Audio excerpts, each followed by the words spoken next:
ओ देखो हो गया फिर दौड़ होगी शुरू देखो किवें जा रहे हैं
Good afternoon, everybody.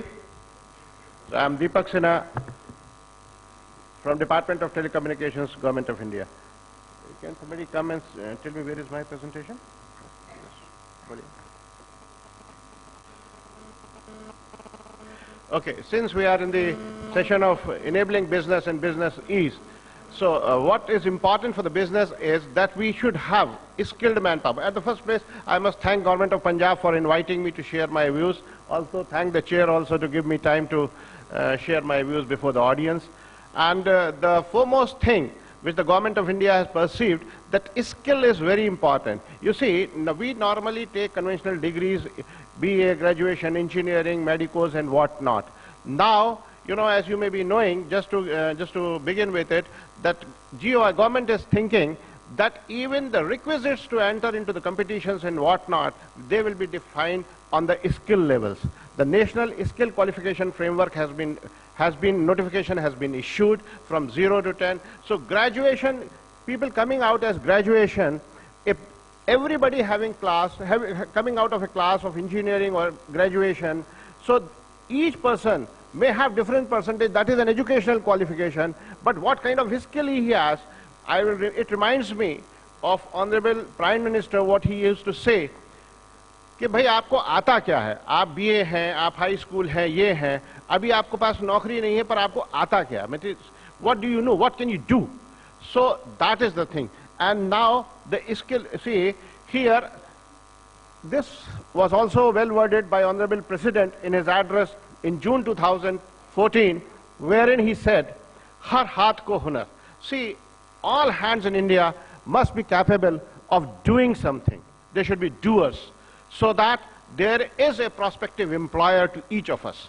So that with that objective, the government set in, and they have tried to define what is a skill. See, education is different. Education, we all know, we do academics and whatnot. So skill development, this has been defined in a Gazette notification of Government of India called Common Norms Notification of August 2015. By this notification, GOI has attempted to define what we call as gaining the skill. Gaining the skill means gaining the prospects towards employability. So now, what does it contain? So any domain-specific demand-led skill training activity wherein you are able to gain some kind of knowledge leading to employment or outcome-oriented activity that enables a participant to acquire a skill duly assessed and certified by an independent third-party agency. See, if you acquire a skill, now even in the universities, And the academics, the examination is conducted by some board or the same university. Here, certification is to be given by a third party. Skill sets, whatever you acquire from whatever institutes through ITIs or through any third party institutions, they have to be assessed by a third party, well certified certification agencies, which will be capable to do so. Now, which enables him to get wage employment or self-employment, and an increased earning and improved working conditions, such as getting formal certification, hitherto formal skills, and or moving from informal to formal sector jobs. See, informal jobs people come to know, as somebody has said, that you learn plumbing, you learn furnituring, and you learn many things in the house as a part of father technology transferring to his son, or the skills transferring to his son.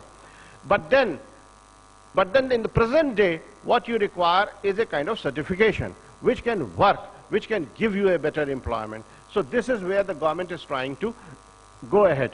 Now, what can be called as a skill training? See, in order to formalize these kind of certifications, these kind of skill sets, so minimum 200-hour training for a fresh entrant, that will be called a skill training. Later on, at the end of it, to be certified through a third-party agency, and minimum 80 hours for upgradation of a skill which can give him a better employment.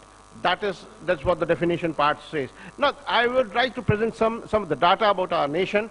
So India is, one of the youngest nations, which normally we hear in the news also.